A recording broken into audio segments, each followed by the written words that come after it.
শেখ হাসিনাকে অনেকদিন পরে একটু ধন্যবাদ জানাতে চাচ্ছি। ইনক্লুসিভ নির্বাচন মানে এটা না যে আমাদের অপরাধীদের দ্বারা শাসিত হতে হবে। যেই সরকার তার অধীনে থাকা বাহিনীর অপকর্মের জন্য নিন্দা এবং প্রতিবাদ জানায়, সেই সরকার রাষ্ট্রকে আর কতদিন গভর্ন করতে পারবে সেটা তো যথেষ্ট সন্দেহ আছে। আপনি একটা বড় দল এর প্রতীকে যদি নির্বাচন করেন, আপনার নতুন একটা পার্টি করার কি দরকার ছিল? এর মধ্য দিয়ে সবকিছু চাইতে যে আপনি ধরেন যেটুকু পাইতেন ওইটুকু হারাইছেন। মাননীয় আইন উপদেষ্টা একটা পলিটিক্যাল পার্টিকে ব্যক্তিগতভাবে কেন আশ্বস্ত করেন? এই সরকার কি তাহলে নিরপেক্ষ থাকছে? তিনি কি নিরপেক্ষভাবে ওইখানে ওনার আচার আচরণ করছেন? আমাদের সরকার অবশ্য 1400 খুঁজে পাচ্ছে না, জাতিসংঘ খুঁজে পাইছে।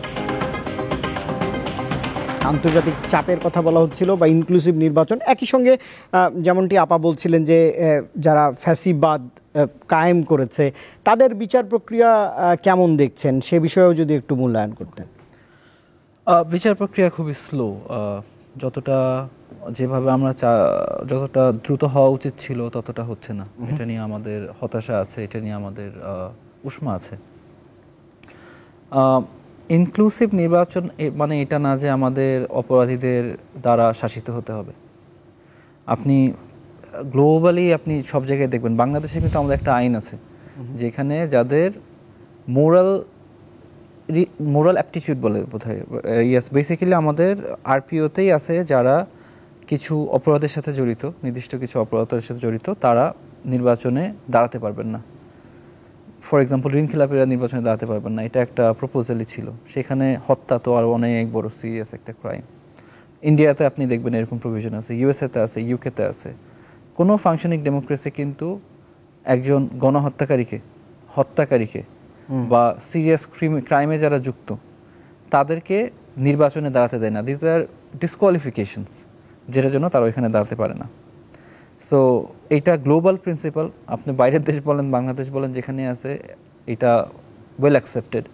সো আমাদের এখানে এই প্রশ্নটা যুক্তিযুক্ত প্রশ্ন না যে ইনক্লুসিভ নির্বাচন মানে এটা যে আমাদের অপরাধীদেরকে ফ্রি পাস দিতে হবে, যে আপনারা ইলেকশনে দাঁড়াবেন, ইলেকশনে পেলে আবার অপরাধী হিসেবে আপনি কাজ করতে পারবেন। কারণ আপনি ইলেক্টেড হলে তো ইউ আর ইন পাওয়ার, তখন আপনি আবার সেম অপরাধগুলো করতে পারবেন। ওই প্রক্রিয়াটা does not make even legal sense. আমি এর সাথে আপনি আরেকটা জিনিস যোগ করেছিলেন যে সালাউদ্দিন ভাই যে আইন উপদেষ্টার কাছে চিঠি দিয়েছেন, উনি ওখানে চিঠি দিয়েছেন আমাদের আরপিওর অনুচ্ছেদ 20-এর বিষয়ে, যে আপনি যদি জোট করেন তাহলে কি আপনার নিজস্ব প্রতীকে নির্বাচন করতে হবে নাকি জোটবদ্ধ হয়ে আপনি বড় দলের প্রতীকে নির্বাচন করবেন। দেখেন, এই যে এই প্রভিশনটা গণতন্ত্রের জন্য হুমকি, এই প্রভিশনটা ঐক্যমত্যের জন্য হুমকি। খুবই সিম্পলি, আপনি একটা বড় দল এর প্রতীকে যদি নির্বাচন করেন, আপনার নতুন একটা পার্টি করার কি দরকার ছিল? আপনার পার্টি কেন দরকার? আপনি দেখবেন কালকে থেকে আমি একটা পার্টি করেছি, নির্বাচন যেহেতু একসাথেই করব, তার মাঝখানে আরও 50টা পার্টি তৈরি করে দিলাম। সেই 50টা পার্টি এক একজন এক একটা মাশরুমের মতো প্রক্সি পার্টি হিসেবে ওইখানে দাঁড়ালো। তারপরে পার্লামেন্টারি যে আপনার কমিটিগুলো হবে, ঐক্যমত্য কমিশনের যে আলোচনাগুলো হবে, এই জায়গায় আপনার বিরোধী দল হিসাবে, অন্য পার্টি হিসেবে সবাই একটা একটা করে সিট নিল। আপনি একা গেলে পেতেন হচ্ছে একটা বা দুইটা সিট। আপনি এনশিওর করলেন যে আমার ছোট ছোট অনেকগুলো 50টা প্রক্সি পার্টি ওখানে নিয়ে আসলাম, এবং সেই 50টা পার্টি প্রক্সি পার্টি আমি নিজে যেটা বলতে লজ্জা পাচ্ছি তারা ওই জিনিসগুলো বলবে। We have seen that. এবং এই জিনিসটা যে আবার আমরা রাখার জন্য যে ফাইট করছি, এটা দেখতে খুব ভালো দেখায় না। এটা একটু সালাউদ্দিন ভাইকে বলবো, দেখতে খুব ভালো দেখায় না। মানুষ বুঝে আপনি কিসের জন্য ফাইট করছেন, আমরা কিসের জন্য ফাইট করছি। আর ওই চিঠির মধ্যে আপনি পড়েছেন কিনা দেখবেন, ওইখানে উনি বলছেন মাননীয় আইন উপদেষ্টা ওনাকে আশ্বস্ত করেছিলেন যে এই সংস্কারটা রাখা হবে না। মাননীয় আইন উপদেষ্টা একটা পলিটিক্যাল পার্টিকে ব্যক্তিগতভাবে কেন আশ্বস্ত করেন? এই প্রস্তাবটা এসেছে নির্বাচন ব্যবস্থার সংস্কার কমিশনের কাছ থেকে। নির্বাচন কমিশন সেটাকে রেকমেন্ড করেছে ওইটা করার জন্য। মাননীয় উপদেষ্টা আমার পলিটিক্যাল পার্টির সাথে আলোচনা করে নাই। সাকিব ভাই আপনার পলিটিক্যাল পার্টির সাথে আলোচনা করেছে আইন উপদেষ্টা এটা নিয়ে, আপার পলিটিক্যাল পার্টির সাথে আলোচনা করেছে।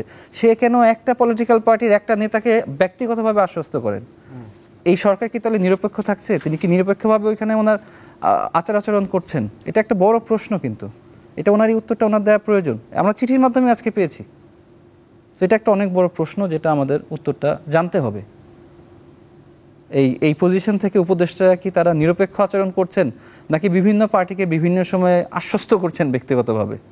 এবং এটা ছোটোখাটো বিষয় না, আমাদের একটা অনেক বড় একটা সংস্কারের একটা প্রভিশন, যেটা গণতন্ত্রকে সুসংহত করার জন্য করা হচ্ছে। সেটা একটা ডিনার টেবিলে বা কোনো একটা জায়গায় ব্যক্তিগতভাবে আশ্বস্ত করছে যে এই সংস্কার আমি হতে দিব না, সব প্রসেসটাকে বাদ দিয়ে প্রসেসটা কেমন হওয়া উচিত, একটা কনসালটেটিভ প্রসেস হওয়া উচিত, যেখানে বিভিন্ন political party, relevant stakeholder তাদের সাথে আলোচনা করবে, তারপরে একটা সিদ্ধান্ত আসবে। ব্যক্তিগতভাবে তো বলে দেওয়ার মতো জিনিস না এটা। নিশ্চয়ই। সাকিব আনোয়ার, আপনাকে দিয়ে শেষ করব, 2 মিনিটের কিছু সময় বেশি পাবেন, আমার হাতে তাই রয়েছে। এই আলোচনা থেকে তো বোঝা যাচ্ছে সরকারের সামনে অনেক বড় বড় চ্যালেঞ্জ অপেক্ষা করছে। সেই ভোটারদের চ্যালেঞ্জগুলো খণ্ডন করে কিভাবে নির্বাচনে যাওয়া যায়।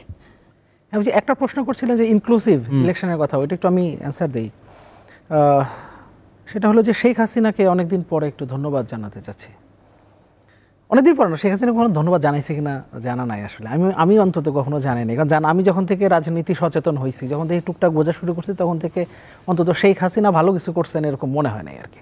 যাই হোক, ফার্স্ট টাইম তার মানে লাইফে ওনাকে ধন্যবাদ জানাচ্ছি। কারণ হলো যে উনি রয়টার্সকে সম্ভবত একটা সাক্ষাৎকার দিয়েছেন এবং সেখানে তিনি বলেছেন যে তিনি ক্ষমা চাইবেন না। এর মধ্য দিয়ে বাংলাদেশের রাজনীতিতে যে শেখ হাসিনা এবং শেখ হাসিনার দল আওয়ামী লীগ যে মানে সম্পূর্ণরূপে অপ্রাসঙ্গিক, এবং আপনার উপরে যত বড় আন্তর্জাতিক চাপ আসুক, আপনি একটা বিষয় দেখাইতে পারবেন ভাই, 1400 তো জাতিসংঘে বলছে না, 1400, আমাদের সরকার অবশ্য 1400 খুঁজে পাচ্ছে না, জাতিসংঘ খুঁজে পাইছে, কিন্তু আমাদের সরকার এত 14 মাসেও 1400 খুঁজে পায় না, 800 আটকে আছে। যাই হোক, যে 800 জন মানুষ হত্যার জন্য দায়ী, 863 যদি সরকারের হিসাব হয়, আমি ওইখানেই থাকি, 863 জন মানুষকে হত্যার জন্য যে দায়ী, সে ক্ষমা চাইবে না ভাই। আন্তর্জাতিক বিশ্ব থেকে যে আপনাকে চাপ দেয়, দেখায় দেন। আপনার দেশে যদি কেউ এই কাজ করতো, আপনি কি করতেন? হিসাব ক্লিয়ার। সুতরাং শেখ হাসিনাকে ধন্যবাদ যে আপনি মাইনাস, ওকে, নিজেকে মাইনাস করে দিয়েছেন, এটা আমাদের খুব দরকার ছিল, আপনি নিজে করে দিয়েছেন, এই জন্য আপনাকে থ্যাঙ্কস। যেভাবেই বলি না কেন, সামনে একটা নির্বাচন দরকার এবং নির্বাচনের মধ্য দিয়ে গণতান্ত্রিক রূপান্তর ঘটাইতে হবে। এর কোনো ব্যত্যয় ঘটনা যাবে না। শুরুতে যেটা বলছিলাম, যেই সরকার তার অধীনে থাকা বাহিনীর অপকর্মের জন্য নিন্দা এবং প্রতিবাদ জানায়, সেই সরকার রাষ্ট্রকে আর কতদিন গভর্ন করতে পারবে সেটা তো যথেষ্ট সন্দেহ আছে, তাই তো? তার মানে আপনাকে একটা শক্তিশালী সরকার গঠন করতে হবে। আন্তর্জাতিক চাপ আসছে, এই সরকার উপরে আসবে। যখন আপনি জনগণের ভোটে নির্বাচিত একটা সত্যিকারের সংসদ থাকবে, একটা শক্তিশালী সরকার থাকবে, তখন ভাই আন্তর্জাতিক চাপ এইভাবে আর আসবে না। ঠিক আছে? তো বিষয় হলো যে আপনি যদি সব চাপ মোকাবেলা করতে চান, তাহলে আপনাকে একটা নির্বাচনের দিকে যেতে হবে। কিন্তু এই নির্বাচনের আগে এসে যখন আবার ধরেন বিএনপির পক্ষ থেকে সালাউদ্দিন সাহেব, দুঃখিত, মহাসচিব মির্জাফর ইসলাম আলমগীর, বিএনপির মহাসচিব, উনি বলেছেন যে প্রতারণা করা হয়েছে। সালাউদ্দিন সাহেব বলছে যে এই বিষয়গুলোই আসলে ছিল না, ভিন্নভাবে নেওয়া হয়েছে। এই যে ব্যাপারগুলো এভাবে করে যখন আপনি আরেকটা ক্রাইসিসের মধ্যে চলে যাবেন, তখন তো আসলে আলটিমেটলি কি হচ্ছে, নির্বাচনটা মানে বাধাগ্রস্ত হচ্ছে। আর একটা বিষয় একটু বলেই শেষ করব, সেটা হলো এমন কোনো দিকে নিয়েন না যে আপনি ধরেন সব কিছু চান, এর মধ্য দিয়ে সব কিছু চাইতে যে আপনি ধরেন যেটুকু পাইতেন ওইটুকু হারাইছেন, এইটা আপনি করতে চান না। কারণ হচ্ছে আমরা অনেক জীবন দিয়ে এই জায়গায় এসে দাঁড়াইছি। হ্যাঁ, এখন আপনি অনেক কিছু চান, আমরাও ভাই অনেক কিছুই চাই। এই যে সব ব্যাপারগুলো আসছে, সেই সবগুলো ব্যাপারে বিএনপি নোট অফ ডিসেন্ট আছে, কিংবা অন্যান্য দলের নোট অফ ডিসেন্ট আছে, আমাদের তো নাই।